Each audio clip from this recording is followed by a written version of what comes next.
തന്റെ ജീവിതത്തിൽ സംഭവിച്ച 2 വിവാഹബന്ധങ്ങളുടെ തകർച്ചയിൽ താൻ നേരിട്ട അനുഭവങ്ങൾ തുറന്നു പറഞ്ഞ നടിയും അവതാരകയുമായ ആര്യ. 2 വിവാഹമോചനത്തിൽ നിന്നും പുറത്തു കടക്കാൻ ഒരുപാട് കഷ്ടപ്പെട്ടെന്നും ഡിപ്രഷൻ സമയത്ത് ആത്മഹത്യാ പ്രവണത ഉണ്ടായിരുന്നതായും നടി വെളിപ്പെടുത്തുന്നു. 18-ാം വയസ്സിൽ കല്യാണം കഴിച്ചപ്പോൾ തനിക്ക് ഉണ്ടായിരുന്ന ഈഗോയുടെയും വാശിയുടെയും ഫലമായാണ് ആദ്യ വിവാഹമോചനം നടന്നത്. 21-ാം വയസ്സിൽ ആണ് മകൾ ജനിക്കുന്നത്. ആദ്യ വിവാഹമോചനം കഴിഞ്ഞ് 2 വർഷത്തിനു ശേഷമാണ് അടുത്ത റിലേഷൻഷിപ്പിൽ ആവുന്നത്. പ്രണയത്തിൽ തുടക്കമിട്ട ആ ബന്ധം നല്ല രീതിയിൽ നിലനിൽക്കണമെന്ന് ആഗ്രഹിച്ചു. എന്നാൽ അതും തകർന്നതോടെ വലിയ ഡിപ്രഷനിൽ ആവുകയും ചെയ്തു.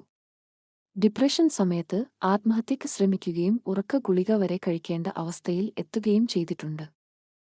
കുടുംബവും സുഹൃത്തുക്കളുമാണ് അതിൽ നിന്നും എന്നെ രക്ഷിച്ചത്.